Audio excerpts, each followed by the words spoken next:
Changing your behavior requires changing your thinking. It requires changing your self-view because you don't act according to your attitude, but according to your expectations about yourself and others. People don't stop smoking because they developed a negative attitude towards it. There are plenty of smokers out there who know it is unhealthy and they would like to stop, but they are far away from actually acting on it. People stop smoking when they not only want to, but also think they are able to stop. They stop if their self-view, their self-concept is consistent with it. And if you think about yourself about being diligent, you will behave in a diligent way. My name is Marco Sander. I'm a psychologist and the founder of the seminar and coaching company Straight Mind. And today we're having a look how your behavior and your self-concept are related and how we can change our behavior by changing our self-concept. The self-concept is basically what you think about yourself, who you are. It also consists out of estimations how you will behave in certain situations. In general, we have two motivations regarding our self-concept. It is consistency and favorability. On the one hand, we want to be successful, admired, and happy. We want to think about ourselves in a positive and favorable way. That is why we are generally motivated to do things that lift up the view of ourselves. On the other hand, we want to be seen as consistent, as somebody who holds his words. That's why we experience so much pressure when we tell others about what we are going to do. We want to keep our words and be seen as trustworthy and consistent also by others. Only somebody who thinks himself to be diligent will actually act diligent, because we act consistent to our self-concept. This is the most important key I'm giving you here today. If your self-concept includes that you are worthless, you will most likely not stand there in front of 100 people and give a presentation in a very self-confident way. Maybe you can hide it, but certain situations will tell that you are not self-confident.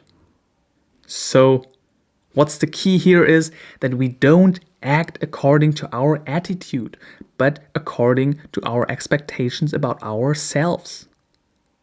The smoking example I just gave in the very beginning is just an example. It could be about waking up early, about being a selfless person, about doing a lot of sports or being self-confident. The bottom line is that having a favorable self-concept will help you acting in a beneficial way since you want to act consistent. Now there are multiple factors which define the strength of the self-concept, which in turn defines how likely it is to actually act this way. The stronger the self-concept, the more likely it predicts one's behavior.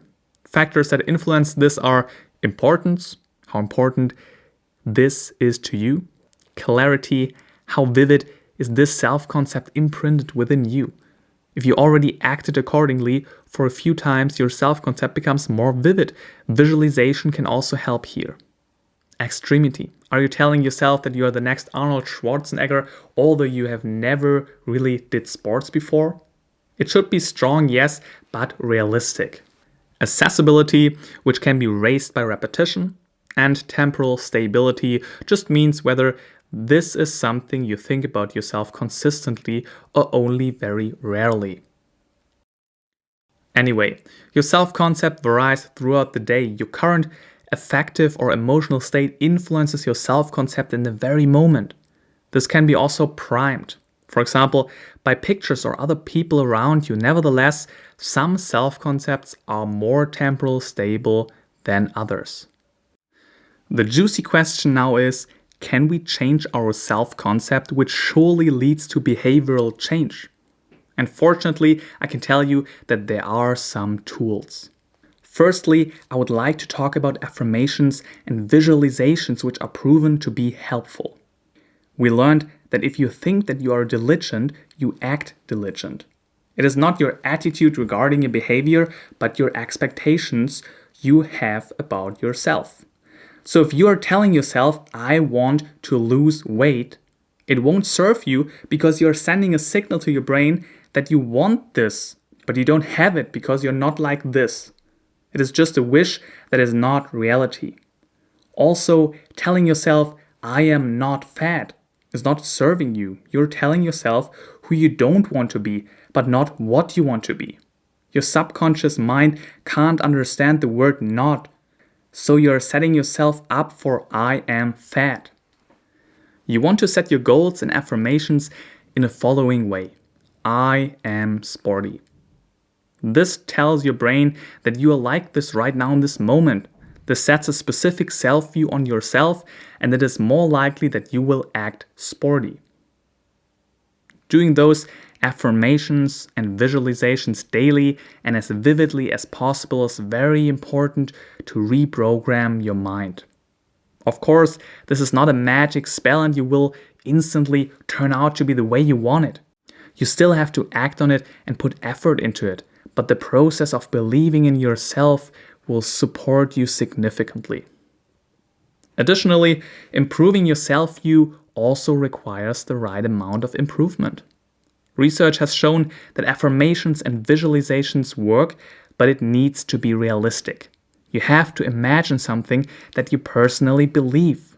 If you are visualizing something you don't believe in it doesn't make any sense. It is toxic for your self-view and self-belief. So rather visualize something that is desirable and realistic to you. This often means starting small and visualize goals that are not decades away from you. If you believe you can make it, then it is fine though. It is just important not to discourage you. This was my first point. Now I would like to talk about my second point. Often our self-views are just assumptions we make based on a lack of knowledge. You want to actually sit down and deliberately challenge your negative self-views. Is this really true? Is this really who I am? Is there no way to change this? If you are brutally honest to yourself, you will realize that of course you can change and improve your set of beliefs. You might also realize that your self-concept was not even correct, but rather self-destructive. This is basically partly what psychotherapists are doing in a cognitive behavioral therapy. You change your cognition in a positive way, which changes your behavior accordingly. This point is easy to mention now in a YouTube video, I know, and I'm not trying to work out a whole cognitive change now with you, but I would just like to make you aware of the fact that changing your beliefs is actually possible and it is done on a regular basis. Lastly, changing directly your self-view is not the only tool. We have to gain a much larger view, a big picture view, and zoom out of this concept. There's a whole system with two-way causalities underlying this process. The first 2 points I just talked about are regarding the self-view itself. A second big point though is the outer world. Our behavior itself, but also our social environment. Our goal is to change our behavior. So the last huge factor that is involved here is our social environment. The feedback we receive from our peers and all the other humans out there. If you are surrounding yourself with toxic people who put yourself down, who are triggering your lower self-view, then it is time to kindly leave those people and let them go.